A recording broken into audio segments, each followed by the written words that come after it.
Greetings. Since everything in the financial news and even the non-financial news is about inflation, and my channel is one of the few sources that is telling people the truth, the accurate information about inflation or lack thereof, and the relationship between quantitative easing and possible inflation, and also the necessity of taking a worldwide view on all of these metrics. Conflating a US-only view with a worldwide price commodity leads to all the peculiar situations of people saying that Federal Reserve money printing will make gold go up when the Federal Reserve is the central bank of only one country, while gold is a commodity priced worldwide. But anyway, this video is going to draw upon a lot of my other videos in the cards here, so I encourage you to refer to those to understand what I'm talking about, rather than me repeat a lot of the same concepts over here. I've put together this little table to signify when I would think that there might be a slight structural edging up in inflation, and I will tell everyone when that happens. I won't hide it or go back on any of my predictions or anything like that.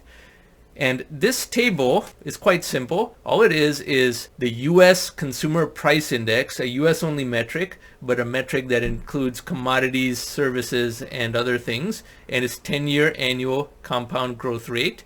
We take the 10-year because I really don't like all these people demanding an explanation for every ebb and flow of inflation that is just high for 1 month, low for 1 month. They screech when it's high for a month, but they're nowhere to be found when it's low for a month. If they were intellectually consistent, they would be just as celebratory when inflation is low for a month as they are panicked when inflation is high for a month. So I take 10-year compounded annual growth rates, because only then can you measure if something is structurally changing and whether you should worry about it at all. And also the 10-year annual compounded growth rate for the Goldman Sachs Commodity Index, the GSCI.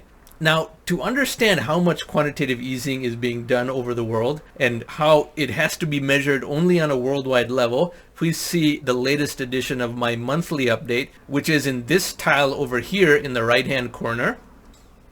And you can see how the annual growth rate of quantitative easing changes from time to time based on shock events like the COVID-19 crisis and so forth. But you should see that video if you're relatively new to this channel and trying to understand the connection between quantitative easing and the prospects of inflation.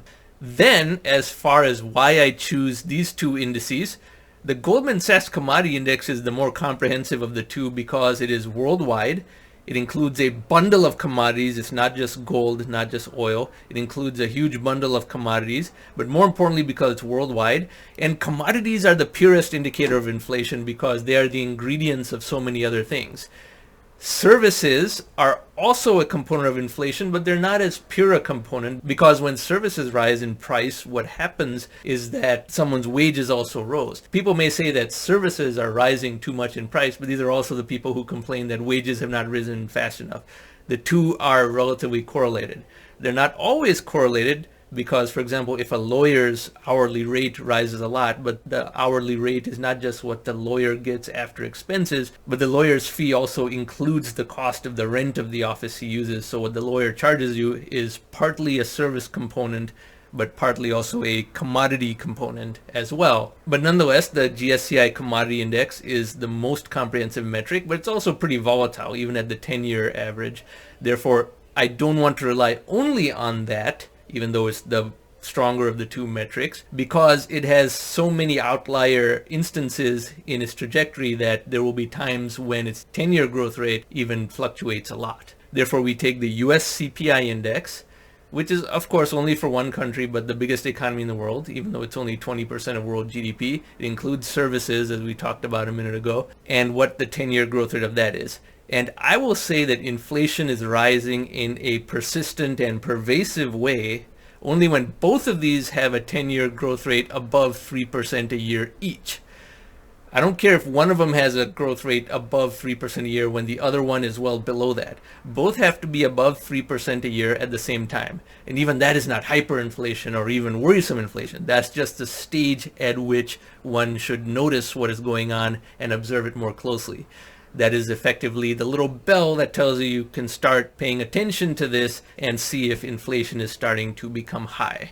And the only things that can make inflation high is a level of quantitative easing that is way more than what's being done right now, which there's no chance of that, or extremely bad government mismanagement, which is going on right now. But fortunately, there is this Goldman Sachs commodity index as a worldwide component, so the mismanagement in a country such as the US cannot have too much of an impact on that for too long, and additionally because technological forces are also worldwide. So today, what are these numbers? You can see my most recent monthly inflation update video in the card in the right hand corner over here. The 10-year growth rate of the US CPI is only 1.9% a year over the last 10 years. No matter what you're seeing in the news right now, I have the data in that video that you just saw the card to. It is 1.9% a year. And the Goldman Sachs Commodity Index is actually in deflation. The 10-year annual growth rate of that is only minus 1% a year, as in negative growth. It is in deflation. The price of commodities has been going down. So both of these have to get up to 3%. It is harder for the commodity index to get to 3% because it's more distance to cover.